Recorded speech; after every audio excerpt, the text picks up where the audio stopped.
ETF index mutual funds నేర్చుకుని stock మార్కెట్లో రాణించాలనుకుంటున్నారా? వెంటనే ఈ నెంబర్కి కాల్ చేయండి.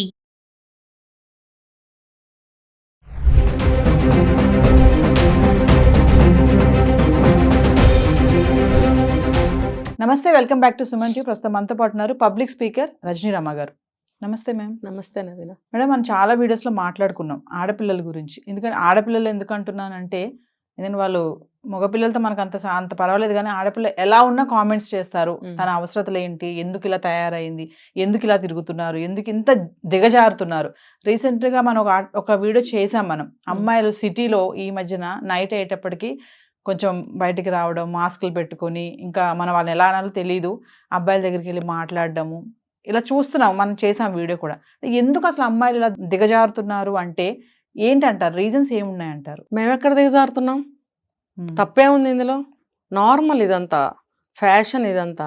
వాళ్ళందరూ వెళ్ళట్లేదా? నేను వెళ్తే ఏమైంది? డబ్బులు వస్తున్నాయి కదా, మరి ఒకటి ఉండి ఒకటి లేకుండా బ్రతకాలా మేము? డబ్బులుంటే అన్ని విధాలుగా మేము బాగుంటాం కదా, మాకు ఎలా కావాలంటే అలా బ్రతుకుతాం కదా, తప్పే ఉంది అని మాట్లాడుతున్నారు. అలాగే ఫాలో అవుతున్నారు. అంటే లగ్జరీ కోసం అంటారా? వాళ్ళ అవసరతల కోసము షాపింగ్ కానీ దానికి కానీ. అంటే ఆడపిల్లలు అనగానే వాళ్ళకి కొంచెం ప్యాషన్ ఉంటుంది, అందరి గురించి కాదు, అలా ఉన్న అమ్మాయిల గురించే మనం మాట్లాడుకుంటున్నాం. అంటే లగ్జరీ కోసమే అనుకోవచ్చు అంటారా? లగ్జరీ కోసం అనే స్టేజ్ కూడా దాటిపోయారు. ఇప్పుడు లగ్జరీలో మునిగి తేలుతున్నారు. మరి ఆ కోరిక తీరిపోతుంది కదా, లగ్జరీ అనే కోరిక. మరి మానేయాలి కదా, మానట్లేదుగా.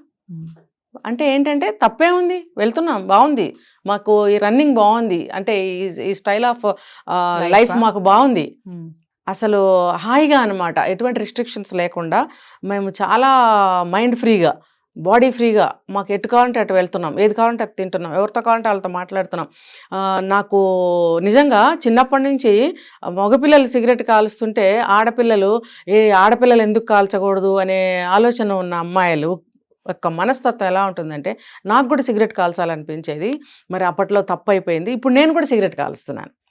మందు తాగితే ఆడపిల్లలు తప్పు, ఇప్పుడు నేను తాగుతున్నాను మందు, నాకు ఎంత ఆనందంగా ఉంది, ఎంత సమానత్వంగా ఉంటున్నాను, నాకు ఎటువంటి రిస్ట్రిక్షన్స్ లేవు అనుకుంటున్నారు. అంటే ఈజీ మనీ కోసమే అనుకోవచ్చు అంటారా? అంటే ఉద్యోగాలు చేయలేక, చదువు లేక, ఇంకా చెప్పాలంటే కుటుంబం ప్రోత్సాహం కూడా ఇందులో ఉంటుంది అంటే ఏం చెప్తారు? చదువు సంధ్య ఉద్యోగం లేక అనేది ఏముంది, అందరూ చేస్తున్నారుగా జాబులు, బాగా చదువుకుంటున్నారు, మామూలు గ్రాడ్యుయేషన్తో ఎవరు ఆపట్లేదు, మంచి మంచి చదువులు చదువుతున్నారు, దానికి తగ్గ జాబ్స్ వస్తున్నాయి.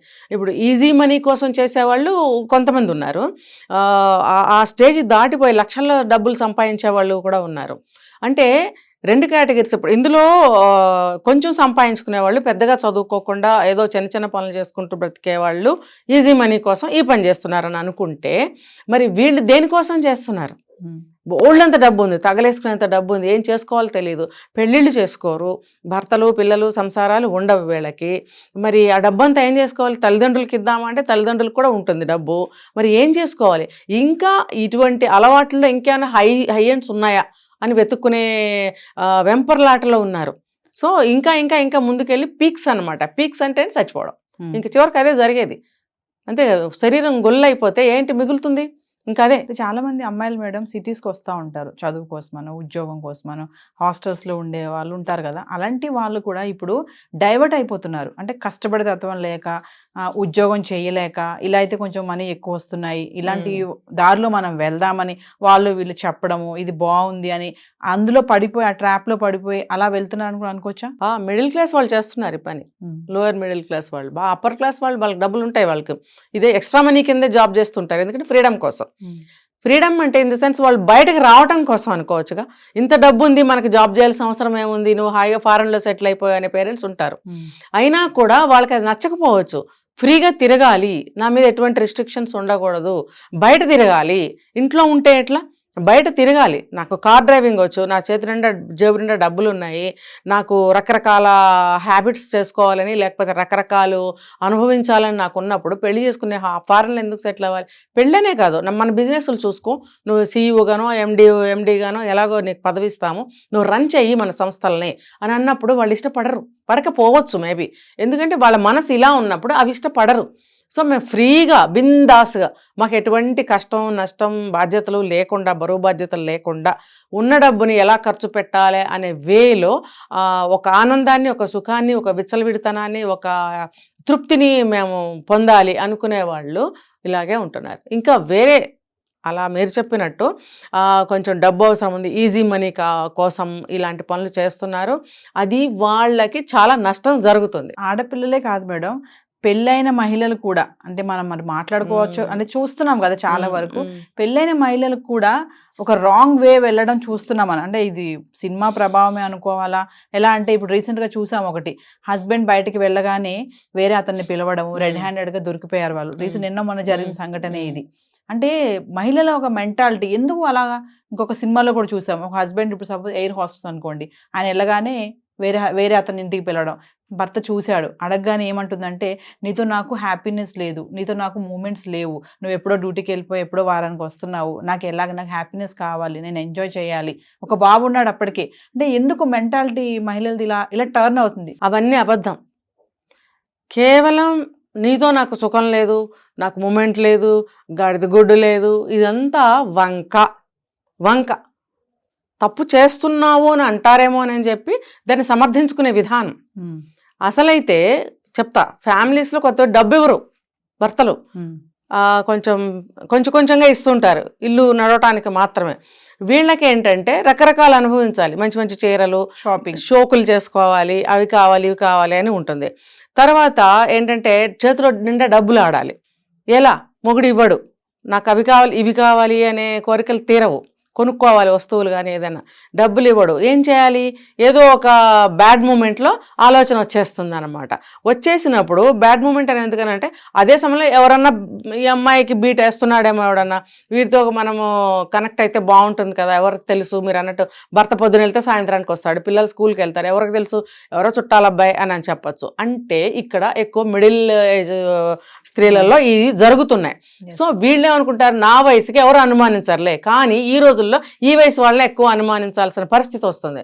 అవతల వాడు చిన్నోడై ఉంటాడు, ఈవిడ మిడిల్ ఏజ్ అయినప్పుడు మా చుట్టాలు కుర్రోడనో లేకపోతే ఏదో ఒక రిపేర్కి వచ్చాడనో ఏదో ఒకటి చెప్తారు, చెప్పి వాళ్ళని రప్పించుకోవడం. అంటే ఒక ఈజీ మనీ కోసం ఇక్కడ భర్తల్ని నమ్మించడం. బయట లోకానికేమో ఒక సమర్థింపు, నా భర్త వల్ల నాకేమీ లేదు. భర్త వల్ల లేకపోతే పడుండు, భర్త అయినా సరే భార్య వల్ల లేకపోతే పడుండండి. ఎవరితో పడితే వాళ్ళతో వెళ్ళిపోతారా? మీ బంధానికి, మీ పెళ్ళిళ్ళకి, మీ వీటికి ఒక విలువ ఇవ్వాలి అనుకున్నప్పుడు పెళ్లి చేసుకోండి. లేదు మా మనస్తత్వాలు ఇలా ఉన్నాయి, మేము ఇలా ఉండాలనుకుంటున్నాను, పెళ్లి చేసుకోకండి. నేను రెండు వైపులా చెప్తున్నా చూడండి, పెళ్లి చేసుకోవాల్సిన అవసరం లేదు, పెళ్లి చేసుకోకపోయినా తప్పేమీ లేదు. మీరు ఇలాగే ఉండాలనుకున్నప్పుడు పెళ్లి ఎందుకు మరి? పెళ్ళి అనవసరంగా మధ్యలో ఒక అవరోధం కదా. నేను బాగా చదువుకోవాలి, పెళ్ళి అవరోధం, నేను పెళ్లి చేసుకోవట్లా. నేను ఉద్యోగంలో ఒక స్థాయికి వెళ్ళాలి, నాకు పెళ్ళి అవరోధం, నేను పెళ్లి చేసుకోవట్లా. మరి అలాగే ఇప్పుడు బయట సమస్యలు ఇలా ఉన్నాయి కాబట్టి పెళ్ళైన కొద్ది రోజులకి విడాకులు అవుతాయేమో, నేను ఎందుకు పెళ్లి చేసుకోవట్లా. మరి నా బుద్ధిలా ఉన్నప్పుడు నాకు రకరకాలతో తిరగాలి, బోల్ డబ్బులు కావాలి, ఈ సంబంధం వచ్చింది, ఇతనికి ఎక్కువ జీతం లేదు, నా కోరికలు నా అవసరాలు ఈ జీతంతో తీరవు, అలాంటప్పుడు నేను ఇతన్ని చేసుకోవద్దు. పెళ్లి చేసుకోకండి, వద్దు. ఎందుకంటే పెళ్ళి అనేది అంత అవసరం లేదు, పెళ్ళి అవసరం లేదు, అంతా చేంజెస్ వచ్చేసినాయి. ఇప్పుడు మీకు పెళ్ళి, పిల్లలు, కాపురం, మొగుడుతో ఒక అందమైన జీవితం కావాలనుకున్న వాళ్ళే చేసుకుంటారు. ఇవంతా ట్రాష్ అనుకున్న వాళ్ళు చేసుకోమని నేను కూడా అసలు చెప్పట్లేదు. మీరు ఎలా కావాలంటే హ్యాపీగా బ్రతకండి. ఎందుకంటే ఎవరి ఆనందాన్ని, ఎవరి ఉన్నతిని, ఎవరి గెలుపుని, ఎవరి పతనాన్ని, ఎవరి ఓటమిని ఎవరు ఆపలేరు. అది వాళ్ళ పర్సనల్. మీ మనసుకి ఎలా వస్తే అలా బ్రతకండి. ఇది డెమోక్రటిక్ కంట్రీ. ఈ మధ్య కాలంలో చూస్తున్నాం మేడం, ఆడపిల్లలు మామూలుగా సిటీస్లో, పేర్లు చెప్పొద్దు మనం ఎక్కడ అనేది, అక్కడక్కడ ఆడపిల్లలు నైట్ టైంలో మనం స్టార్టింగ్లో మాట్లాడుకున్నట్టు ఇలా కనిపిస్తుంది. సరే వాళ్ళ బ్యాక్గ్రౌండ్ ఎలా ఉన్నా కానీ దాన్ని ఎంచుకోవడం అనేది ఎంతవరకు కరెక్ట్ అంటారు? ఒక్కసారి అంటే ఈ వీడియో కనుక వాళ్ళు చూస్తే వాళ్ళకి మీరు ఏమైనా సజెస్ట్ చేస్తారా? సజెషన్ వాళ్ళకి జస్ట్ ఫర్ ఎ చేంజ్. ఎప్పుడు ఒకళ్ళతోనేనా? మాకు చేంజ్ కావాలి.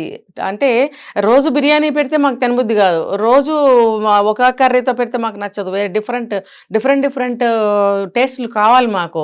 ఒకటితోనే ఉండమంటే ఎట్లా? అభిప్రాయాలు మారిపోయాయి, కోరికలు మారిపోయాయి. కాబట్టి మాకు రకరకాలుగా కావాలి, టేస్ట్లు కావాలి, రకరకాల వ్యక్తులతో కావాలి, ఒకే వ్యక్తితో మా వల్ల కాదు. ఒకటితోనే ఉండటానికి వాడేమన్నా నాకు మొగుడా? నా ఇష్టం. అందుకే కదా నేను పెళ్లి చేసుకుంది. అమ్మ నువ్వు పెళ్లి చేసుకోవద్దు, నువ్వు ఇలాగే ఉండు, ఎందుకంటే అది నీ క్యారెక్టర్. నువ్వు అలా ఉండటమే ధర్మం, న్యాయం. అనవసరంగా నువ్వు పెళ్లి చేసుకున్నావు అంటే ఇంకోటి బలైపోతాడు, ఇంకొకడు కాదు, ఇంకొక కుటుంబం, ఇంకా చెప్పాలంటే ఇంకొక వంశం. కుటుంబం అంటే నలుగురేనా, వాళ్ళ వెనక ఒక వంశం ఉంటుంది. ఆ వంశం మొత్తం అనవసరంగా వాళ్ళు బాధపడతారు. ఎందుకు? నీ క్యారెక్టర్ ఎలా ఉందో నీ లైఫ్ నువ్వు అలాగే డిజైన్ చేసుకోవాలి. Thank you.